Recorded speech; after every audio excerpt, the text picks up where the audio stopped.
Welcome to News Now Alberta. This is Special Ed.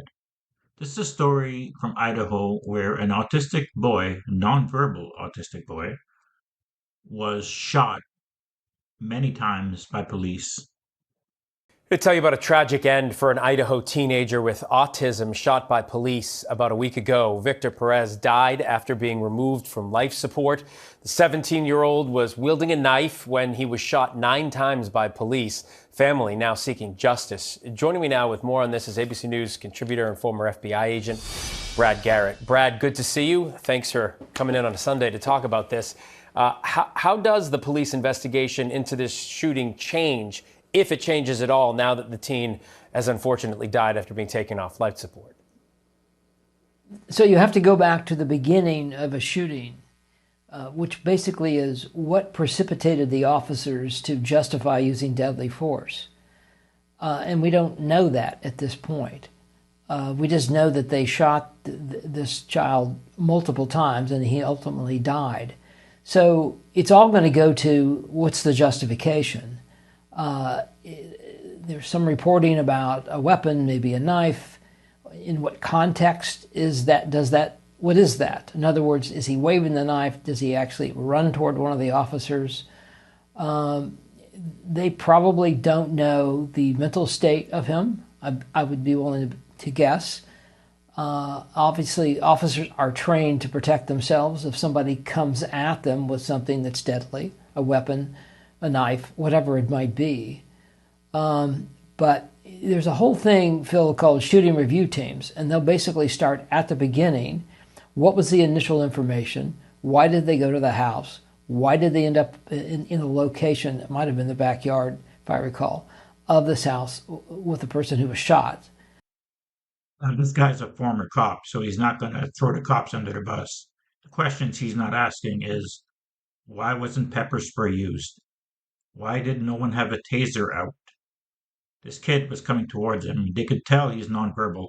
I'm sure that the woman trying to hold the kid back told him that he was autistic and mentally challenged. Uh, it's like a TikTok. You're going to have to walk through every element of that. Yeah, and the video that we're showing right now, there'll obviously be a big part of that investigation. There was a lot going on in this video. You see the 4 officers there with their guns drawn. Brad, the family, Victor Perez's family, says that the officers should have tried to de-escalate the situation before firing those shots. Can you talk to us a little bit about how officers are trained to de-escalate situations like this one? Now, as you can see in the video, there's a fence between them. The cops could always back away. They could have tased him. Like, there's so many things they could have done. I'm not a cop and I could see all this. Like, this is absolutely ridiculous that they had to shoot this kid 9 times. So the key is obviously getting people to connect with you. Now you're in a crisis situation, Phil, where you have somebody that's distraught for whatever reason, and if he has a weapon like a knife, you try to talk him through in a very direct but non-agitated voice. We're the police. We're here to help you. We just need to talk to you. Would you put the knife down? It's much like in dealing in a hostage negotiation situation where you try to de-escalate the language to begin with. You also have to be cognizant of your own body language. You know, where are you in proximity of this child? And then go from there. Of course, the problem here is if you're communicating with somebody that is autistic, it changes the reality. Again, these officers aren't trained to diagnose people. And so the reactions, obviously, of this child to some other person in the same situation may be different and may be construed as, threatening. And maybe it was. We have no idea at this point. But you have to make decisions quickly sometimes, Phil, is the problem. No, the problem is trigger-happy cops that go for their guns before anything else. A gun shouldn't be used against a knife. You have a taser, you would have disabled him, he would have been on the ground.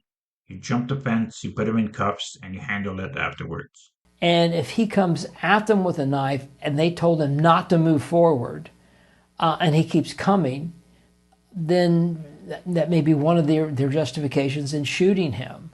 Obviously, they can't stand there and get stabbed. So all of these things are play into it.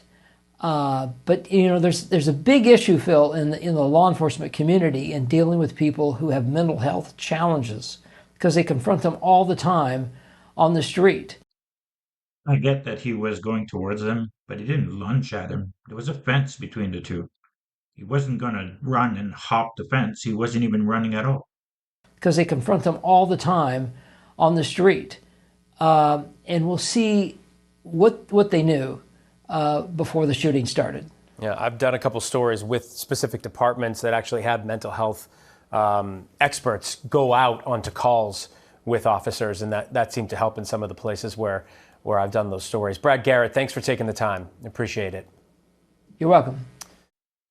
So in all this babble, this ex-FBI agent didn't really say anything.